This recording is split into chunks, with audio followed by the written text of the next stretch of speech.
I had co-signed $67,000 to refinance her medical school loans last month, helping her get a better interest rate and lower payments.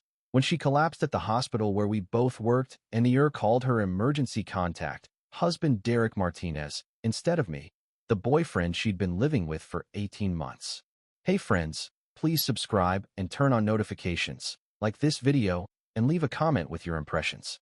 This will be a great help. Thank you. We never tire of reminding you. It's all thanks to you. Portland in mid-November settles into its signature gray rhythm. Constant drizzle, low clouds, the Willamette River looking dark and cold, everyone wearing layers and waterproof jackets and resigning themselves to months of this before spring even thinks about arriving.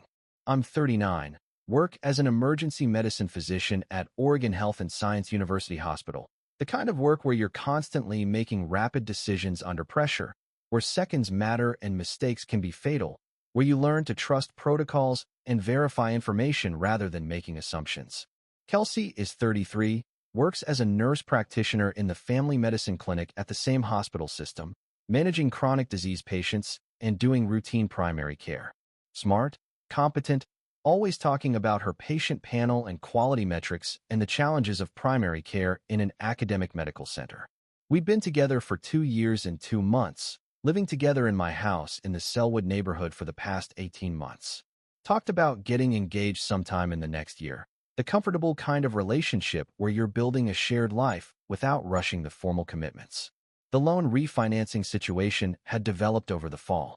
Kelsey had gone to medical school for her nurse practitioner degree, a good program but expensive. She'd graduated with about $90,000 in federal loans. She'd been paying them for years, but the interest rate was terrible, almost 7%. Her monthly payments were over $800 and most of it was going to interest. In October, she'd found a refinancing option through a credit union. Could get the rate down to 4% if she had a co-signer with good credit and stable income. Her parents couldn't help. She asked if I'd consider co-signing. I'd hesitated initially. Co-signing meant I'd be legally responsible if she defaulted. But we'd been together over 2 years, living together for 18 months, planning a future. Her credit was actually decent. She paid her bills. The issue was just the debt-to-income ratio for refinancing. With my income and credit as a co-signer, she could get approved. I'd agreed. We'd gone through the application process together in late October. The refinancing was approved, $67,000. She'd paid down some of the original $90,000, new rate of 3.9%, lower monthly payment of around $550 instead of $800. I co-signed all the paperwork. The new loan paid off her old federal loans in early November. She'd been grateful, said it was saving her over $3,000 a year in interest, that it gave her breathing room in her budget, that she appreciated me taking on that risk for her. That was 3 weeks ago. That Tuesday afternoon, November 19th, I was in the middle of a shift in the ER. Typical November chaos, respiratory infections, slip and fall injuries from wet leaves, the usual mix of emergencies and non-emergencies that fill an urban ER. Around 2:30 p.m., one of the ER nurses, Jennifer, came up to me between patients. "Hey, Dr. Martinez, did you hear about Kelsey?" I looked up from my charting. "Kelsey Chen? My Kelsey? No, what happened?" "She collapsed in the family med clinic about an hour ago. They brought her down to the ER. She's stable now, probably just vasovagal from missing lunch and being dehydrated, but they're running some tests to be sure." My stomach dropped. "She's here in the ER? Right now?" "Yeah, Bay 12. Dr. Harrison is seeing her. They called her husband to come in." I stared at Jennifer. "They called who?" "Her husband. The ER called her emergency contact. He's on his way." "Jennifer, I'm her boyfriend. We live together. She doesn't have a husband." Jennifer looked confused. "The system shows her emergency contact as Derek Martinez, listed as spouse. They called him about 40 minutes ago." Derek Martinez. That name was familiar. Kelsey had mentioned to Derek a few times, her ex-boyfriend from medical school. They'd dated for a while, broke up when he moved to Seattle for a job. She'd said it ended amicably years ago, but the hospital system had him listed as her spouse. Her emergency contact. "Jennifer, can you pull up her chart for me?" "Are you sure? That's kind of a privacy. She's my girlfriend. She's unconscious in our ER. I need to see her emergency contact information." Jennifer hesitated, then pulled up the electronic medical record on the nearest computer, navigated to Kelsey Chen's chart, clicked on the demographics section. Emergency contact information, primary contact, Derek Martinez relationship, spouse phone, Seattle area code number. There was a secondary contact listed, secondary contact, Aiden Park relationship, friend phone. My number. I was listed as friend. Secondary contact. Derek Martinez was listed as spouse. Primary emergency contact. When was this last updated? I asked. Jennifer checked. Emergency contact information was last updated October 15th, 2024. About a month ago. A month ago. Right when we were going through the loan refinancing process. Can I see her full chart? Dr. Park, I really shouldn't. Jennifer, please. She stepped aside. I pulled up Kelsey's full medical record in our hospital system. Scrolled to the personal information section. Marital status. Married spouse name. Derek Martinez spouse phone. Seattle number. Marriage date. June 12, 2021. June 2021. Over 3 years ago. I felt sick. Kelsey had been married since June 2021 to someone named Derek Martinez. The same Derek she told me was her ex-boyfriend from medical school.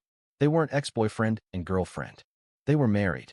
And she'd updated her emergency contact information a month ago, right around when we were refinancing her loans, to make sure Derek was listed as her spouse and primary contact. I stood there in the middle of the ER trying to process this. Dr. Park? Are you okay?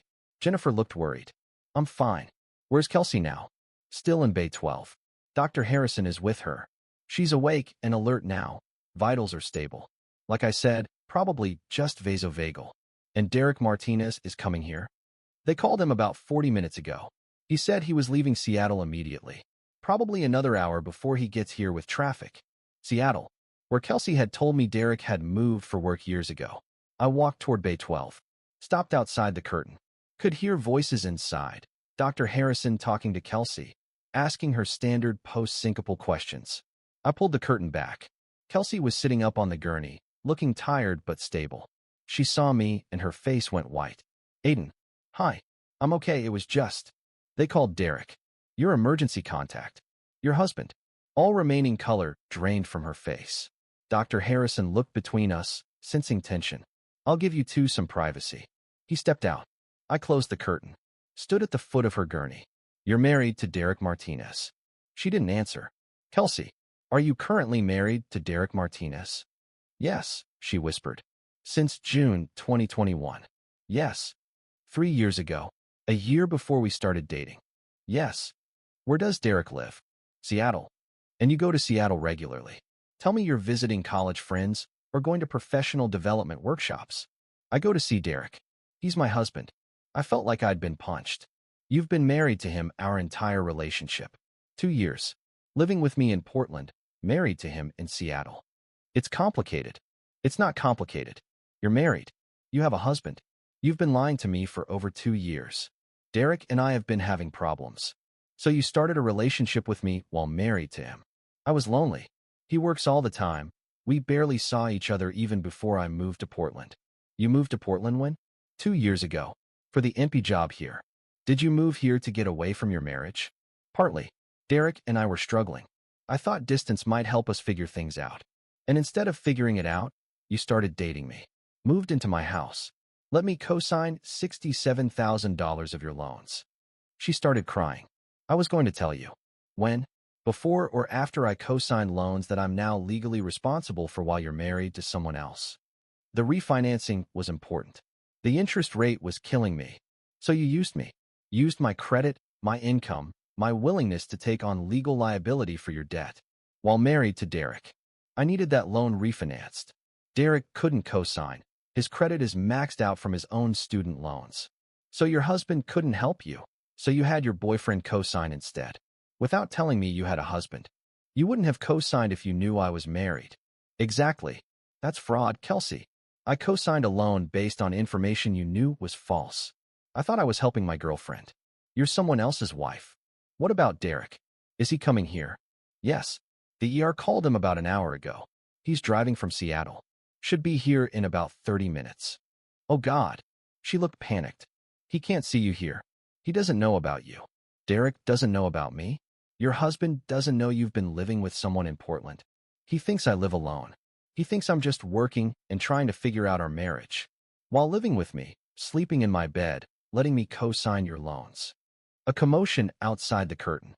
A man's voice talking to Jennifer. I'm looking for my wife, Kelsey Chun. I got a call that she was brought to the ER. Bay 12, sir. Right through here. The curtain pulled back. A man I didn't recognize walked in, mid-30s, tall, wearing scrubs under a rain jacket, looking worried. Kelsey, are you okay? They said you collapsed. He saw me standing there. Who's this? Kelsey looked like she might faint again. Derek, this is Dr. Park. He works in the ER. Derek extended his hand. Thanks for taking care of my wife, doctor. I didn't shake his hand. Looked at Kelsey. You want to tell him, or should I? Tell me what? Derek looked between us. Kelsey and I have been in a relationship for over 2 years. She's been living with me in Portland for the past 18 months. Derek stared at me. What? Your wife has been living with me. In my house. As my girlfriend. I had no idea she was married until about 10 minutes ago when I saw her emergency contact information in the hospital system. Derek turned to Kelsey. Is this true? She was sobbing. Derek, I can explain. You've been living with him? For 18 months? While married to me. I was confused about our marriage. We were having problems. So you moved to Portland and started a whole other relationship? While staying married to me. I didn't know what else to do. I stepped in. Derek, did you know I co-signed her student loan refinancing 3 weeks ago? $67,000. Derek's eyes went wide. What? No. She told me she got approved for refinancing on her own. She needed a co-signer. I co-signed because I thought I was helping my girlfriend. I didn't know she had a husband. Derek looked at Kelsey with disgust.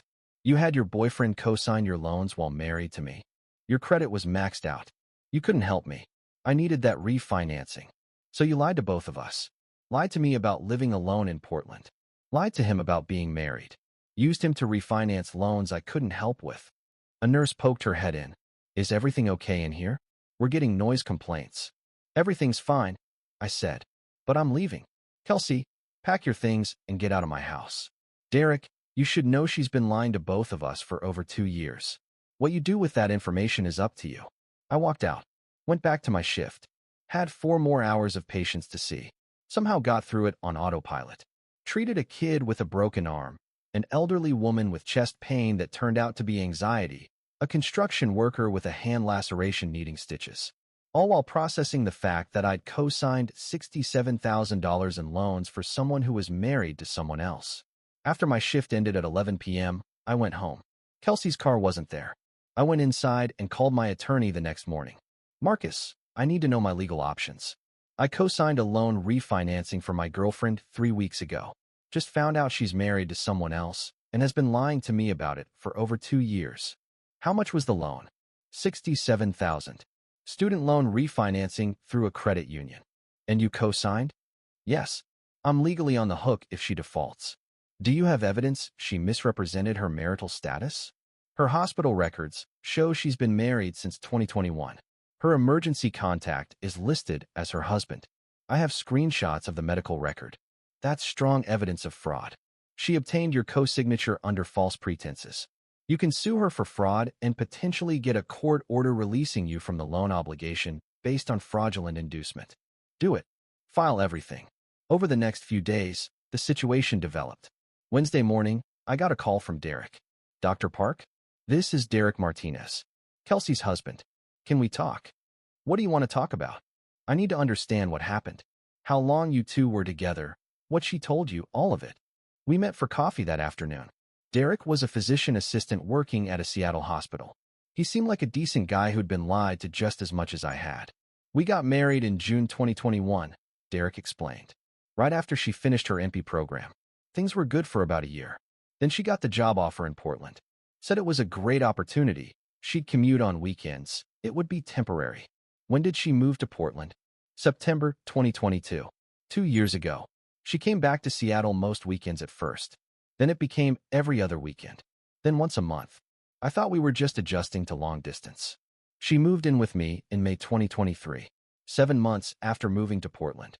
So she was already living with you when she was still coming back to Seattle to visit me. Looks that way. Did she ever mention being married? Never. She told me she'd had a serious boyfriend in medical school named Derek, that you'd broken up when you moved to Seattle, that it ended amicably. She never said you were married or still together. We never broke up. We're still married right now. I found out about you when I showed up at the ER. I found out about you from her emergency contact information in the hospital system. What are you doing about the loan co-signing? Suing her for fraud. Trying to get released from the obligation. Good. She deserves consequences. Are you pressing charges? My attorney says it's difficult to get criminal fraud charges for something like this. The civil lawsuit is more likely to succeed. I'm filing for divorce. Already talked to a lawyer. This is beyond salvageable. Thursday, I changed the locks on my house. Kelsey had texted asking when she could come get her things. I told her she could come Saturday with Derek or a friend present, but I'd be changing the locks Friday. Friday, my attorney filed the lawsuit. Kelsey Chun, defendant, sued for fraudulent inducement and seeking release from loan co-signing obligation. Saturday, Kelsey came to get her belongings.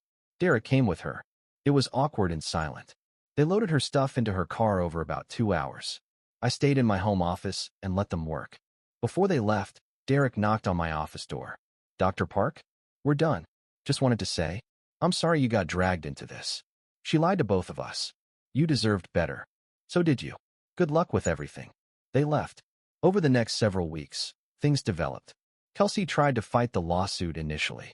Her attorney argued I'd co-signed voluntarily, that her marital status wasn't material to the loan. My attorney countered with evidence that her marital status was absolutely material, that I'd co-signed believing we were building a future together, that I wouldn't have taken on $67,000 in liability for someone who was married to someone else, that she deliberately concealed this information because she knew it would affect my decision. By mid-December, the credit union got involved. They didn't want the liability of a loan that might be fraudulently obtained. They offered to release me from the co-signing obligation if Kelsey could find another co-signer or pay a higher interest rate. She couldn't find another co-signer. Derek refused. Her parents couldn't qualify. She ended up having to accept a higher interest rate, back up to 6.5%, to keep the refinancing without my co-signature. The credit union released me from the loan in late December. Derek's divorce was finalized in January. He got it done quickly in Washington state. Irreconcilable differences, no kids, no shared property. Clean break. Early January, I ran into one of Kelsey's former colleagues from the family medicine clinic at the hospital cafeteria. Dr. Park, hey, did you hear Kelsey took a job in Eugene? She's leaving OHSU. I didn't hear that. When? End of the month. I think the whole situation here became too uncomfortable. Everyone knows what happened. Living with you while married to someone else, the loan thing, the ER scene with her husband. She couldn't really stay. Probably for the best. Late January, I was finally fully reset. The house was completely mine again. I'd repainted, rearranged furniture, made it clear this was my space. Started taking Pacific Northwest cooking classes, proper salmon preparation, mushroom foraging, and cooking, the regional cuisine. The focus on local, seasonal ingredients was grounding. Work at the ER continued its usual rhythm. Traumas, heart attacks, strokes, overdoses, the full spectrum of human medical crisis. The work that had taught me to verify information, to not assume, to check the chart before making decisions. The same habit that had led me to check Kelsey's emergency contact information and discover the truth. I didn't feel triumphant about Kelsey's situation. I felt clear about the decision I'd made. Working in emergency medicine had taught me that the most dangerous errors come from assumptions. Assuming the patient's story is complete, assuming the medical history is accurate, assuming relationships are what people claim they are. I'd assumed Kelsey was single because she'd told me she was single. The hospital system's records had shown me otherwise. I didn't feel vindicated. I felt whole. When your girlfriend collapses at work and the hospital calls her husband as the emergency contact instead of you, do you assume it's an administrative error or do you immediately check her medical records? Share your perspective in the comments.